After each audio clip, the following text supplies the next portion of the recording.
All right, I'm going to keep taking you guys down this rabbit hole that is Adam Mason's brain. So I appreciate all you guys tuning in. I do appreciate every person who's been a part of this channel. I'm going to try to go live really soon, do a Q&A type session. So that'll be good. Maybe we can even do a mock draft on that. Maybe next week we'll do that. So complete, updated offseason mock for the Bears, and the basis of it is I keep having this recurring thought in my head. If we do go after Trey Smith hard and we really sign him, or if we go after someone that's going to cost us $20 million or $25 million, how bad does that handicap us? Because I've shown you guys the salary cap on here. I've broken it down and showed we really have, effective salary cap of $50-ish million. It's all going to depend on the moves they make. And this all comes down to free agency, really. When free agency hits on March 10th through 12th, those things occur. Where will the Bears be when it comes to the draft? Because that's the truth. Whatever happens then is going to dictate where this team moves forward with the draft and the decisions we make.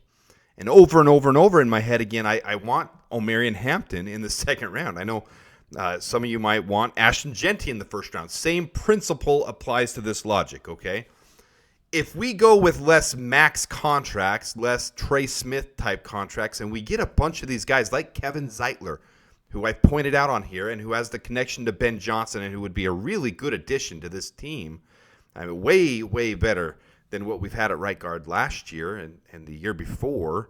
Last year was just a crap show with Nate Davis and even Ryan Bates being expected to be available for us and his perennial injuries and then concussions and everything else. You just don't know what's going to happen. But when you have someone like Kevin Zeitler, he's been a really solid Iron Man type of player who, yeah, he's getting older, but his production hasn't decreased yet. So I'm all in favor of something but that's going to be more mid-level.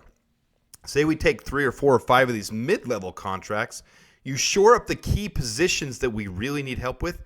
Then when you roll into the draft, you're rolling in there saying, okay, we don't have to have this at pick 10. We don't have to have this at pick 39 or pick 41. We just need to get a couple of these positions at the top that we really need to address, but we can take best player available. And I really love the concept of best player available, and I think we have a prime opportunity this year with a little flexibility in cap space, top 5, 6 in cap space, and all the draft picks that we have, 3 of them in the top 41, 4 in the top 72, possibly 5 in the top 100 if Ian Cunningham and the talks are heating up again, that he is a front runner there.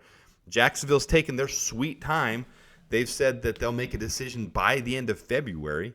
That seems a little long for me, but it's heating up there again that he possibly is the guy. And for the Rooney Rule, we would get a comp pick this year and next year, and it would be number 99 this year. We'd be right ahead of the San Francisco 49ers, who hold that 99 spot right now. They'd be bumped back to number 100, and maybe another team who is between 1 and 9 would have a comp pick similar style, that would bump us back too. But right now, that would be pick 99 if that happened.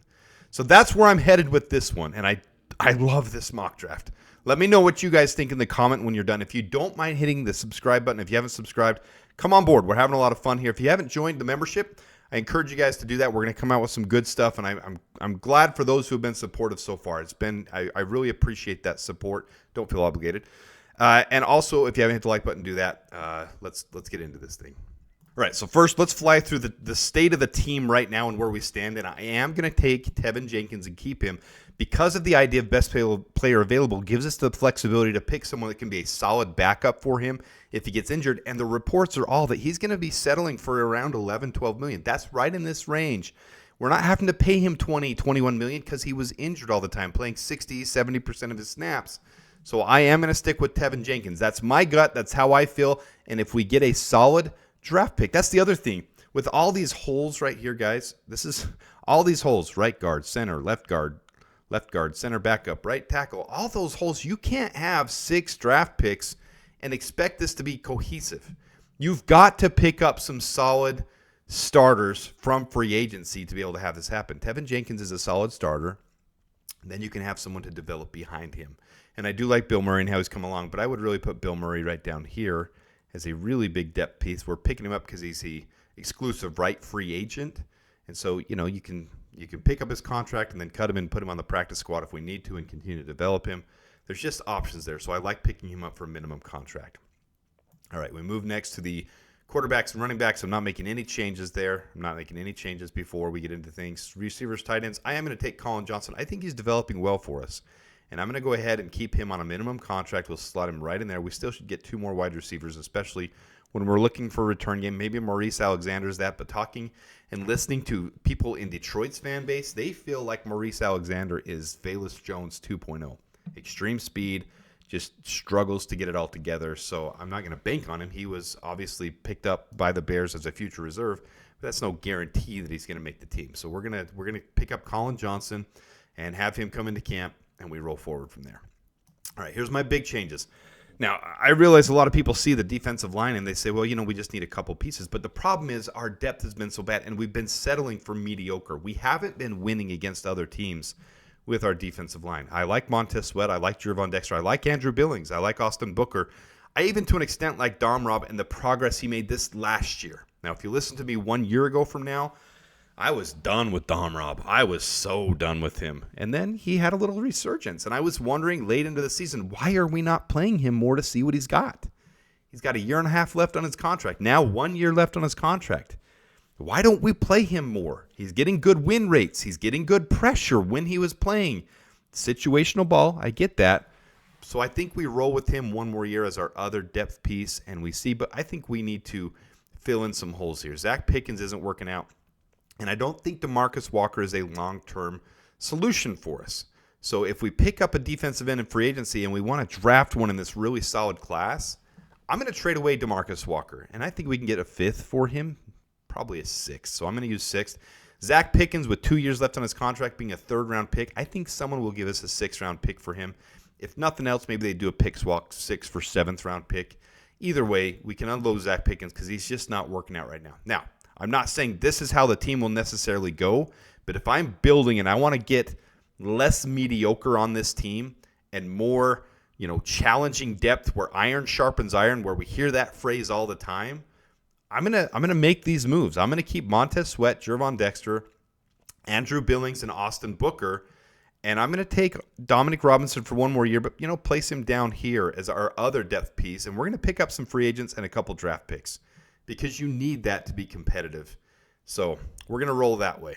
I thought about keeping Jonathan Ford too because we need true nose tackles that are big, beefy guys. Andrew Billings is depth for us. He could step in and start if he needs to. I know a lot of you don't see it the same way, but the liability he gave up to me is just not worth starting. But he's probably one of the best backups. He's a good backup. Anyway, we'll roll on from there. All right.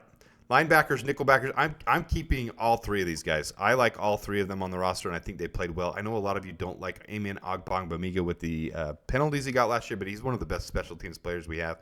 And when he filled in, he did a good job. So I like Amen Ogbongbemiga. We're going to move to the cornerbacks and safeties. The only reason I put this here is because of the question marks with Jaquan Brisker and because these contracts are all coming to an end very soon.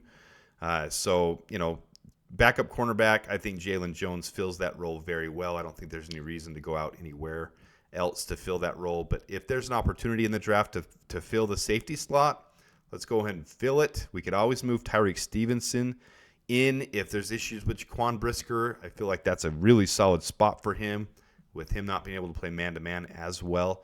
So those are all things that we've discussed before, but we're going from there. Okay, so let's get into free agency and each position spot.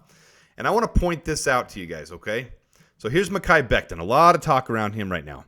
Spotrac has him at around $10.2 million average annual. Most people are saying $12, $13 million. I'm saying even if we got him on a value contract of $10 million right here, is he worth it?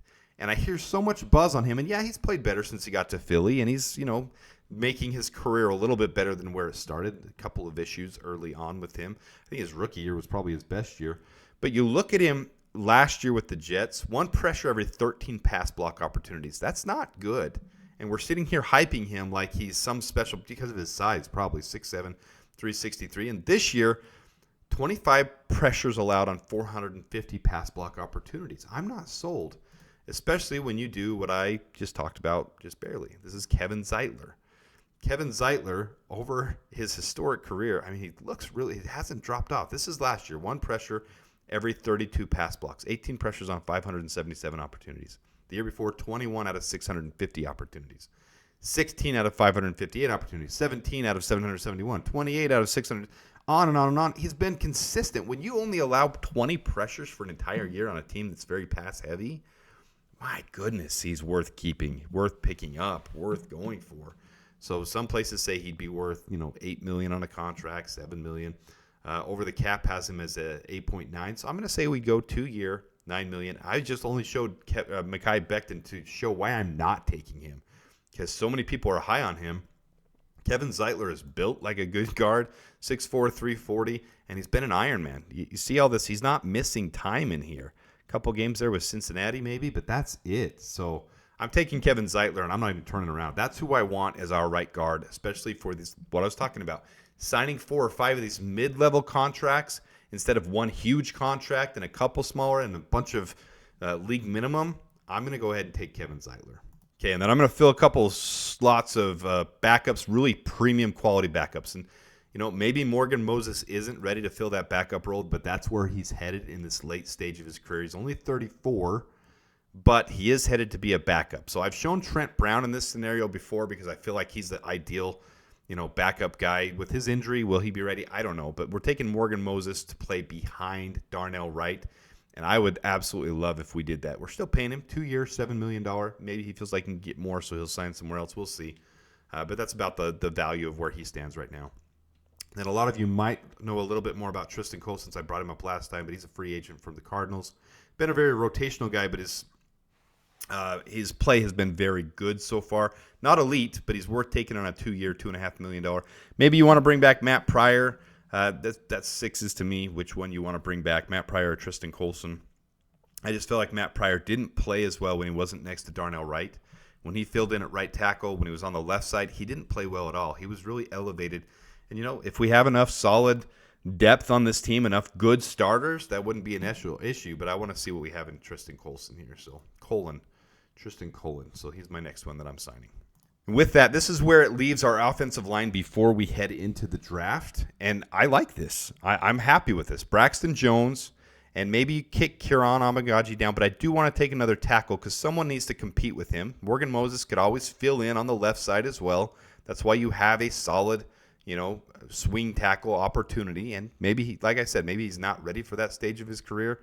Ignore that. I didn't mean to leave that in from last time. Boom. Ignore these two guys. I didn't update that. Anyways. So there we are as we head before the draft. Then you have the running back room we haven't done anything with. The receivers, tight ends, we've added Colin Johnson, and that's it. So Colin Johnson right here. And then the tight ends, we left the same. And now we're getting into the defense. So no one's talking enough about Hassan Reddick. Now, I understand there was the contract holdout. It left a lot of negative taste in people's mouth. He's a free agent now. And his value has been dipped a little bit because of that holdout with the Jets. And then when he came back, he just wasn't quite on his game yet. Happens all the time with players when they play roulette a little too hard. So you can see over here on Over the Cap, his valuation up, down, up, down. Because of all of that, they have him at 1.8. That's not realistic. Spotrac has him at 11.7. And I think you could realistically convince him to sign a 3-year contract at a mid-level range with outs for him. So where he can get out of the contract. I know that's more of a baseball thing, but where he could get out of the contract and it could be a mutually agreed upon thing. If you do that, 3 years, $34.5 million, I would be very happy with this signing. I might even be willing to go a little bit more because Hassan Reddick, historically, look at his pressures before this last year. Well, look at his total sacks as well. 13 sacks, 18 sacks, 15 sacks, 13 sacks. He was on a roll. But then only playing a limited part of this last season, not quite getting up to speed with the Jets, not having things flowing. Get him in here early, make him a part of this team. He would be starting on the other side across from Montez Sweat, and he's going to be able to bring those numbers right back up. I like everything about Hassan Reddick's game. My only thing is he might be a little small for Dennis Allen's type of defense. I don't think it'll be a problem. Just like Micah Parsons, there's certain guys that are smaller that play big, and he's only 30 years old. So I'm doing this. Signing a 3-year, $34.5 million contract. And the other part of the line we're going to bolster up is in the inside. Bobby Brown, maybe they won't let him get out of the building in L.A. Maybe they don't let him, get to free agency. But, so far, there's nothing that's happened. And I would love the opportunity to have Bobby Brown come in and continue to develop because he is a solid defensive player. He does not allow the run game at all. Solid tackler, solid run defense. He needs a little bit of work on his pass rush, but he's a great rotational guy. He would be a great backup to be able to be behind our starting nose tackle or starting 3-tech. He can fill in both spots. Really more of a nose tackle, so you got Andrew Billings there too. But you can also kick other guys in. Dominic Robinson can play inside there as well. I just like having Bobby Brown on this team. So this is where we stand before we go into the draft, and now we don't have nearly as heavy needs. We traded a couple guys away, got a couple draft picks for him, but we got Hassan Reddick and Bobby Brown, and all of a sudden this defensive line is looking more stout and more ready to go. So other positions we don't change as much. We got Eamon Ogbamia, Josh Blackwell. We're just missing a fifth linebacker now in this scenario. Noah Sewell. Well, we could keep Noah Sewell. So anyway, so here's the salary cap and where it flows through. So draft picks, practice squad, we're losing $18 million from that. This is from my other video where I showed you guys exactly where the dead cap is right now. Cuts, we're going to cut Ryan Bates. We're not going to stick with Ryan Bates. I'm pretty firm on that one. I think we can get rid of him. Trade, we're going to trade DeMarcus Walker and Zach Pickens each for a 6th-round pick. It gives us $6.2 million back. We're going to re-sign Tevin Jenkins, Bill Murray, Jack Sanborn, Josh Blackwell, Jalen Jones, Amen Ogbongbemiga, and Colin Johnson. And in free agency, just like I talked about, we're going to take some of these mid-level contracts. Drew Dahlman, Kevin Zeitler, Morgan Moses, Hassan Reddick, Bobby Brown, all mid-level contracts on all those guys. Tristan Colin coming in to be able to give some backup as well. Did I go over Drew Dahlman? Anyways, here's Drew Dahlman. This is kind of the... You guys know I'm not sold on Drew Dahlman because his pressure... Look at his pass blocking grades here. So there's his pass blocking grades. He's allowed a lot of pressure. He was injured last year for a good chunk of it, but he's young, 26, and I understand the appeal for him. He's a very muscular center who can get out to the second level and help our run game extremely well. And those pass blocking grades can improve as well, and I'll give him a shot if the team feels like that's the right direction to go. So there was the Drew Dahlman part. All right, so with that, this is where things stand as we head into the draft, all right? So we've got 10 picks now. We got our own Panthers, own. Then we picked up 2 picks. I'm saying that Zach Pickens went to the Seahawks, and I'm saying DeMarcus Walker went to the Cowboys to reunite with our good buddy Matt Eberflus as their defensive coordinator. And we've got the Steelers and the Bengals and the Vikings picks there. So this is where we stand, needing those picks. We have 11 opportunities, 10 picks. You know, you want these ones down here. They're going to be your wide receiver 5 or 6, and your safety we don't necessarily need, an offensive tackle 5. Linebacker we don't necessarily need. You want those to be these last rounders here. And then you're able to go into this draft as best player available. As we hit pick 10, was the best player a nose tackle, running back, wide receiver, tight end, left guard. Whoever the best player is, we're going to take that best player available. So I actually ran the simulator through which one did I use? Mock Draft Database. And I just said, I'm going to take the best player that falls. And they fall all the time. So, giving you fair warning, this is not going to be the most realistic mock draft. I get it. But the concept of this is the point. I want to take the best player that's available at each spot along the way. And maybe some guys fall, and then we get to have some fun like this. So, we haven't done any mock drafts with Mason Graham falling to round 1, pick number 10 in this draft. And I'm doing it. You can see all the simulators, all the analysts say he's going to go 7, 6, 5, 4, 3. Nobody has him going to number 10 overall. And he would be a game changer for the Bears if we got him at number 10. It's a dream. It's not realistic. But is there actually a way this could happen? Well, let's look at it. So here's how the simulator actually went. And this is what we've talked about. If teams start getting quarterback heavy at the top because they feel like they've got to take that quarterback, you could have something like this happen where they go quarterback 1, 2, 3. Don't get stuck on who. But I actually do like Kyle McCord more than a lot of these quarterbacks in this draft. But if you get this scenario where you have Shedeur Sanders, Cameron Ward, Kyle McCord, I would switch up the order on these guys. But you have that happening where all 3 of these feel like they need to take. And if Shedeur Sanders went first, the Browns absolutely could say, okay, we're taking Cam Ward. We're not passing up on this opportunity to take Cam Ward. We're taking him. And then the Giants, we need a quarterback. Man, we're gonna have to take Jackson Dart or Kyle McCord or the best quarterback. You know, we can't wait till round 2 because some of these other teams like the Saints and the Steelers, some of these other teams, the Raiders, they might take the quarterback we want. We got to take our quarterback now. We're going to go ahead and do it. And that happens here. Then you get past that and you start looking at teams like the New England Patriots here. Best tackle available for them. Maybe they go Will Campbell. Maybe they go Kelvin Banks and they say, you know what, we really got to shore up this offensive line. We're taking that. Now, many of us think they'll go Travis Hunter. Nobody knows what's going to happen till we get to the draft. Absolutely nobody knows what's going to happen. And if this scenario plays out, the Bears could land Mason Graham. And that's why I'm showing this, because there is logic behind this. And I didn't pick all these, but it just happens. And this happens more with NFL mock draft database. I get it. But if you look at these teams down here, they need edge more than they need interior defensive tackle.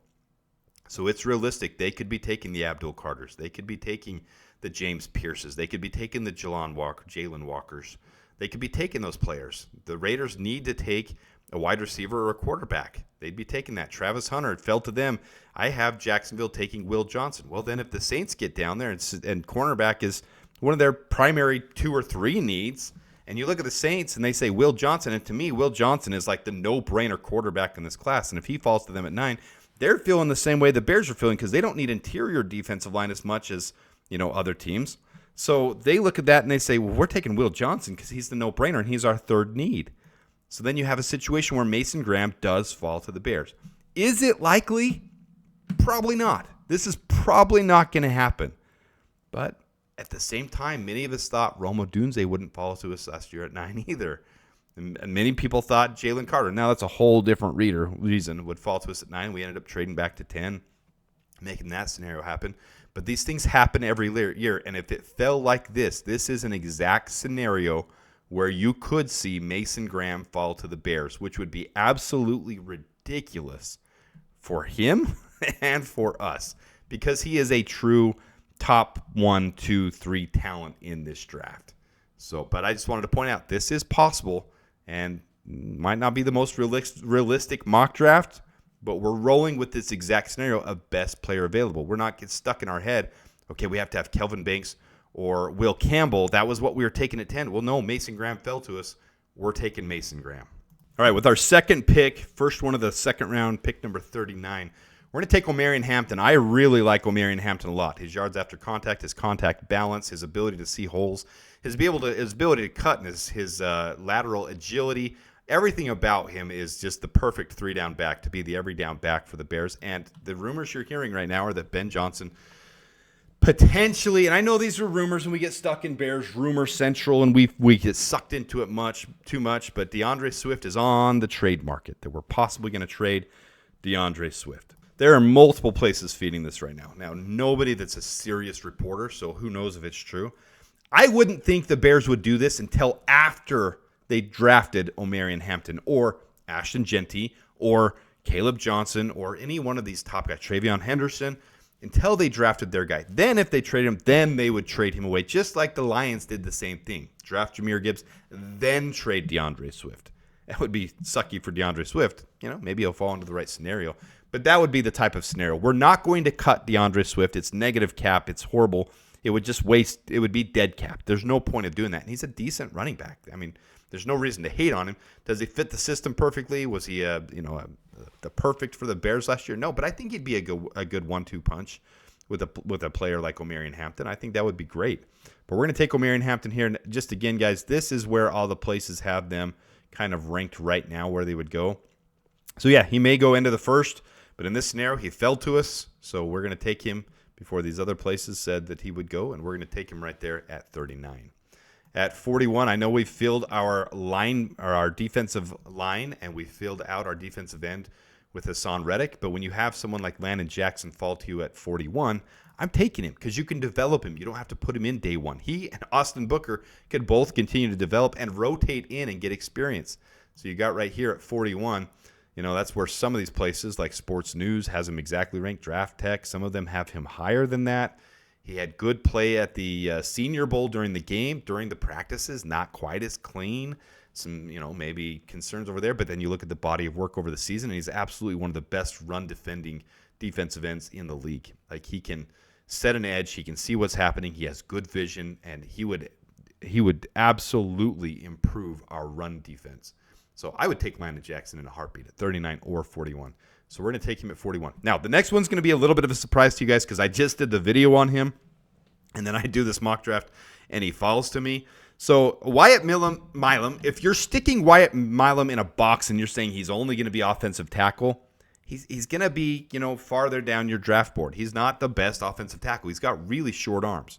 So I've already spoiled it. Let's move to Wyatt Milam. Wyatt Milam fell to me on my simulator, and I said, you know what? Fine. I'm not going to pretend like this is unrealistic because it could happen. Maybe some people said, hey, the Senior Bowl was not pretty for him, even though he played fine in the game. During some of the drills, he didn't look great, and then his measurements were bad. 32 and 5/8 inch arms is not good for a tackle. But if we're sticking him, if we're sticking him at guard, and we're making him a guard, and even potentially with those arms, a center? No one else is really saying he could be a center, but he could be a center? Are we doing that? This is a great spot to take him at 72.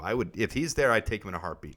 I already showed you on my other video, no sacks allowed. Number one on the offensive line there for 91.1 for his offensive grade. His pass blocking grade off the chart. Run blocking, he and Zach Frazier last year led the West Virginia offensive line to be absolutely dominant on the run game.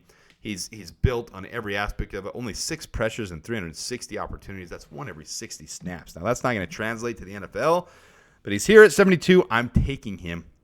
Like I said, we're not doing any trade downs in these. We're only taking best player available. And if Wyatt Milam is there, I'm not even hesitating. All right. Now, Jack Beck, there's no shot he lands to 149. 0 shot whatsoever. But is there a shot? Man, I really like the prospect of him. Low drop rate, high contested catch rate, really showed up at the Senior Bowl as well. Obviously had the walk-off win at the Senior Bowl. 250 pounds, 6'2", very versatile. He can line up in the slot. He can be on the X. He can play multiple roles in the offense. He's a really good route runner. He's really crisp and clean. Most places have him going late second, early third, into the fourth at the latest. Hey, I'm just telling you, in this scenario, he dropped to the 5th round. It was out of place, out of order, but if something like this happens for some reason and someone doesn't want to take him because he only has 1 year of true experience, he only has really 1 year here where he was a true wide receiver 1 on his team and he's not proven. These things happen all the time where guys slide down boards for whatever reason. We're taking him in the 5th round, and he shores up our wide receiver 3 spot, gives us some depth. All right, round 6, pick 187, someone who's rising boards. And yes, I realize we already took a defensive end, but this is such an important position for us. And he's big enough he can slide inside, like I talked about, kind of a DeMarcus Walker role. He's 275 pounds. Tyler Batty from BYU, the edge. Good wingspan, good arm length for his position. A little short according to them, 32 4/8. I think he actually measured in higher. Maybe I'm misspeaking, so don't take me to the bank on that one.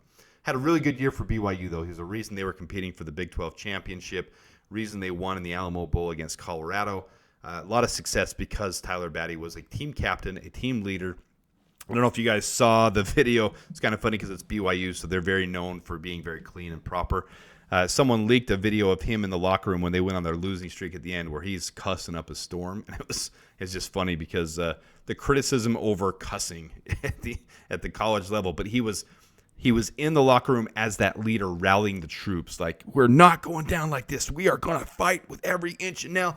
It's really powerful to listen to his leadership. So I like Tyler Batty a lot, and I think he'd be a good fit to develop. Not going to be your day one starter, but we're going to get him with one of our extra draft picks. That one was for trading away Zach Pickens.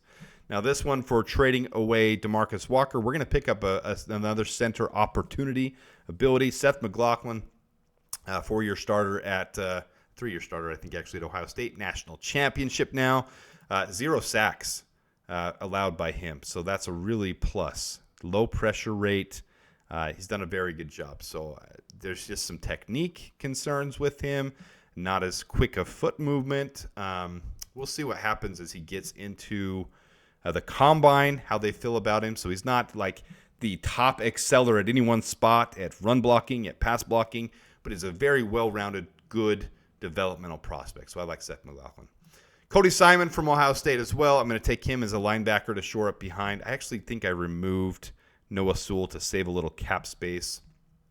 If we go back here and look, we were -$1 million. Now you can resolve this a little bit with some of these structured contracts. Say we give Hassan Reddick less in the first year, but more signing bonus, but it's allocated to next year. When you have these mid-level contracts, you can allocate them differently to different years and make the cap hit a little bit more. And you're not going crazy amounts of 2, 4, 8, 10, 15 million that we have to allocate to other years. So it's not a big deal if we backload a couple of these. It happens all the time. So that's where I think I took Noah Sewell off and cut him.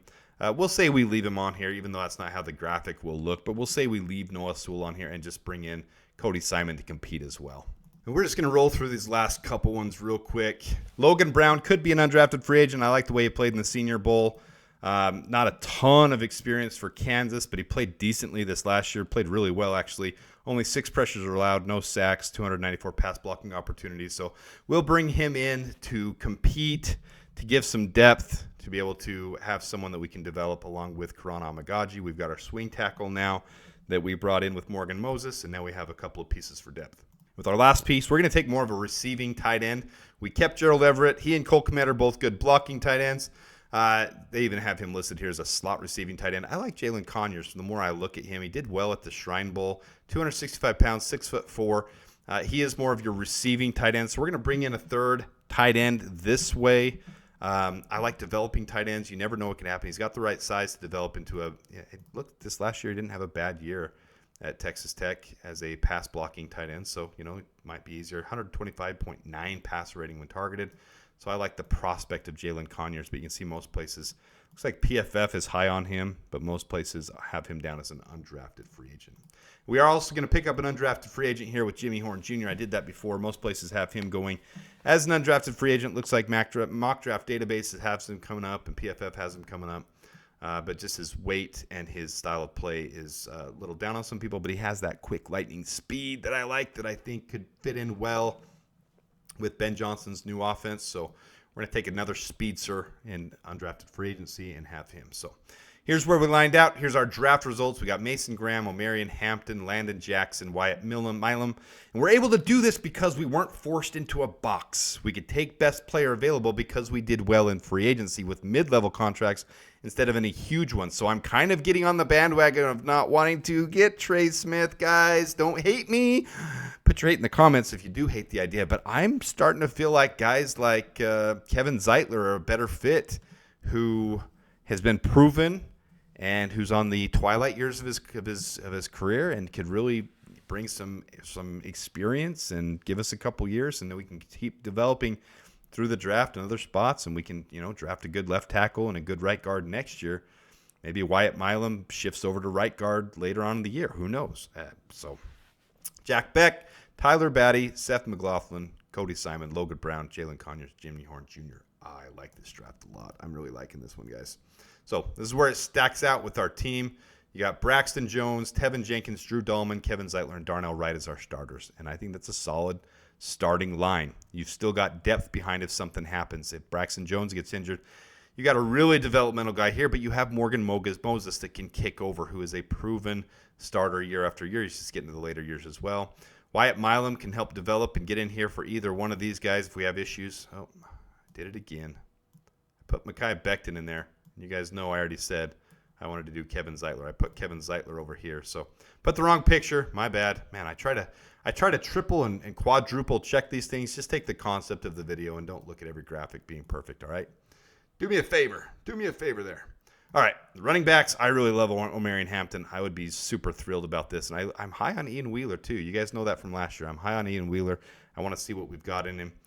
At the receivers, tight ends, I didn't put Colin Johnson in here. Man, I really needed to double check better. But he's probably going to go to the practice squad anyways, even if we sign him, and then we'll cut him and take him to the practice squad. You got Jack Beck, Jimmy Horn Jr., Jalen Conyers behind Gerald Everett. And then on the defensive line, this is one of my favorite parts of it because we got Hassan Reddick. We got Landon Jackson back there. You've got Austin Booker still developing. You got Tyler Batty. Still got Dominique Robinson, who can kick in or who can, play edge as well. But then you've got Andrew Billings, Jervon Dexter, and Mason Graham. I mean, this is freaking stacked. This would be the ideal defensive line if it could happen. It's not even really realistic that we get Mason Graham. But I went through and I showed you, here's a scenario where it could happen. But I would see a hard time with the Jets, passing up on Mason Graham. I don't think they would. But here we are. All right, then we got Cody Simon. You can put Noah Sewell here. I mentioned earlier that I left Noah Sewell out because I think he's a good cut candidate, but we're going to stick with him, and then maybe one of them goes to the practice squad. It's not uncommon to carry 6 for special teams value as well. And then last but not least, we got our Cornerbacks and safeties, no, we didn't pick up a safety in the draft. Very possible we could do that, but we just retained, and we're going to have a lot of contracts to fill next year. We're going to have a lot of decisions to make. So there is our best player available, mid-level free agency. This really is the direction I would like the Bears to go in the mock draft and free agency in the draft. In this whole scenario, we're a month away right now from free agency, so it's coming along. This is the last one I'll do before the Super Bowl. We'll have the Super Bowl. We'll get into stuff next week, but I'm going to do the individual player profiles. I'll do a little bit of other stuff too, but we're going to get the draft or the Super Bowl this weekend. So I hope everyone is rooting. I don't know who to root for in this one. I like Andy Reid. It's always good to say. I don't know. I hope they both suck. Anyways. All right. Appreciate you guys tuning in. Hit that like button if you haven't. Until next time. Da Bears and bear down.